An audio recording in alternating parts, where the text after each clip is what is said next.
Shalom, selamat pagi. Kita bersyukur karena kemurahan rahmat Tuhan. Pagi hari ini kita dapat berjumpa kembali dalam renungan pagi bersama yang diambil dari buku Maranatha Tuhan Datang yang ditulis oleh hamba Tuhan Nyonya Ellen G. White. Sebelum kita merenungkan kebenaran firman Tuhan, mari kita berdoa. Ya Tuhan Allah Bapa kami yang bersemayam dalam tata surga, berbicaralah ya Tuhan, karena kami telah siap untuk mendengarkan. Dalam nama Yesus kami berdoa, amin.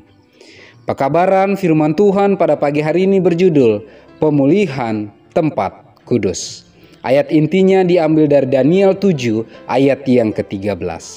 Aku terus melihat dalam penglihatan malam itu, tampak datang dengan awan-awan dari langit seperti seorang anak manusia. Datanglah ia kepada yang lanjut usianya itu, dan ia dibawa ke hadapannya. Keterangannya, setelah kenaikannya ke sorga, Juru Selamat kita memulai pekerjaannya selaku imam besar kita. Paulus berkata, sebab Kristus bukan masuk ke dalam tempat kudus buatan tangan manusia yang hanya merupakan gambaran saja dari yang sebenarnya, tetapi ke dalam sorga sendiri untuk menghadap hadirat Allah guna kepentingan kita. Ibrani 9 ayat yang ke-24. Selama 18 abad, pekerjaan keimamatan itu berlangsung di ruang pertama tempat yang kudus itu. Darah Kristus memohon demi orang-orang percaya yang menyesal menjamin penerimaan dan pengampunan dengan Sang Bapa, namun dosa-dosa mereka masih tercantum dalam buku catatan. Sama seperti dalam upacara bayang-bayang, ada pekerjaan pendamaian pada akhir tahun. Dengan demikian, sebelum pekerjaan Kristus menebus manusia dirampungkan, ada pekerjaan pendamaian untuk melenyapkan dosa dari tempat kudus. Inilah pekerjaan yang dimulai ketika 2300 hari berakhir. Pada waktu itu, imam besar kita memasuki bilik yang maha kudus untuk melaksanakan bagian yang terpenting daripada pekerjaan khidmatnya memulihkan tempat kudus itu. Masuknya Kristus sebagai imam besar kita ke dalam bilik yang maha kudus untuk memulihkan tempat kudus itu menunjuk kepada Daniel 8 ayat yang ke-14. Datangnya anak manusia pada zaman yang lampau seperti yang dikemukakan dalam Daniel 7 ayat 13, dan masuknya Tuhan ke dalam tempat kudusnya yang dinubuatkan Malaiki merupakan gambaran peristiwa yang sama.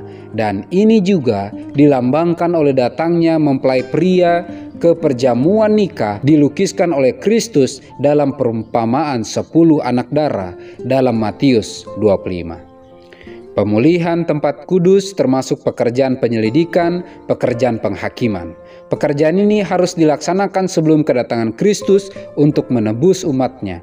Sebab apabila ia datang, pahalanya dibawa bersama dengan dia yang akan dikaruniakan kepada setiap orang setuju dengan perbuatannya.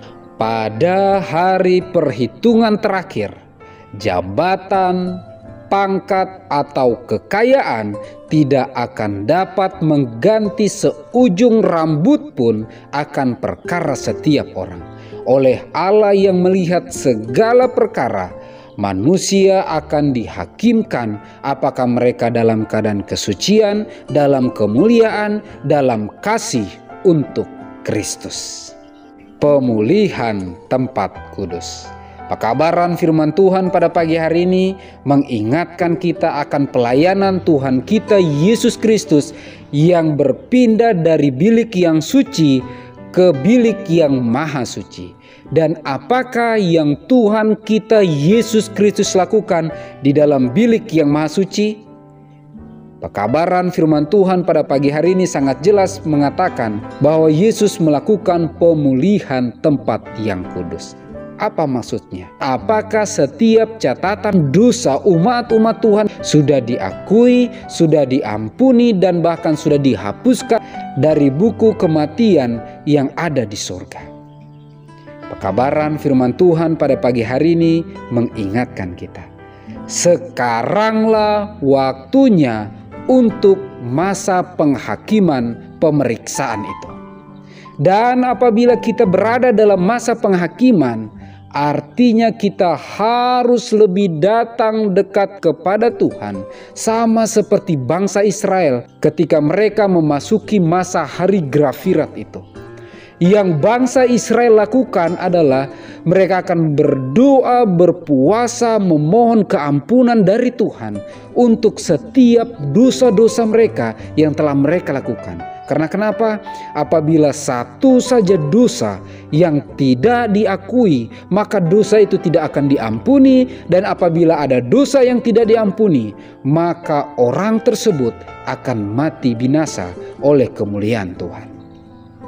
Untuk itu, umat-umat Tuhan dimanapun kita berada, mari sadari siapa kita. Sadari akan kekurangan dosa kita. Sadari kebutuhan kita yang terutama akan kuasa hadirat Tuhan.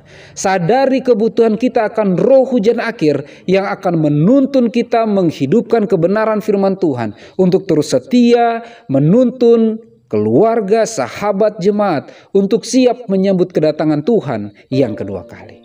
Karena hanya dengan pertolongan kuasa Roh Kudus Tuhan sajalah kita akan dimampukan menang.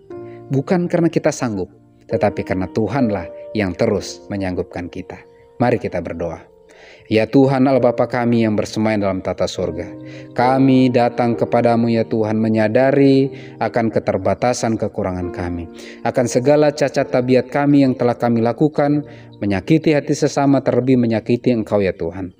Pagi hari ini kami memohon keampunan dari surga, kiranya Engkau dengan rahmat Tuhan mengampuni kami dari segala catatan dosa kami, sehingga dengan pertolongan Tuhan kami bisa diampuni dan seluruh catatan dosa kami dalam kitab kematian bisa dihapuskan, sehingga nama kami semua bisa terus tertulis dalam kitab kehidupan dan kami semua bisa siap menyambut kedatangan-Mu yang kedua kali. Tuhan, pada pagi hari ini kami menyadari kebutuhan terbesar kami akan kuasa Roh Kudus Tuhan. Kami sangat membutuhkan tuntunan Tuhan untuk memampukan kami peka mendengar suara Tuhan. Agar kami bisa menghidupkan agenda-Mu, kami bisa menjadi pelaku-pelaku firman dan menjadi alat Tuhan untuk menuntun keluarga, sahabat, rekan kerja kami, bahkan seluruh umat-umat Tuhan, bahkan siapa saja yang kami jumpai untuk siap menerima kehendak Tuhan, menghidupkan agenda-Mu, dan siap menyambut kedatangan-Mu yang kedua kali. Secara khusus kami berdoa, kami rindu ya Tuhan, kami semua bisa siap menerima roh hujan akhir, dan kiranya materai Allah yang hidup menjadi bagian kehidupan kami semuanya. Diberkatilah seluruh umat-umat Tuhan dalam setiap perjuangan iman yang sedang dialami saat ini.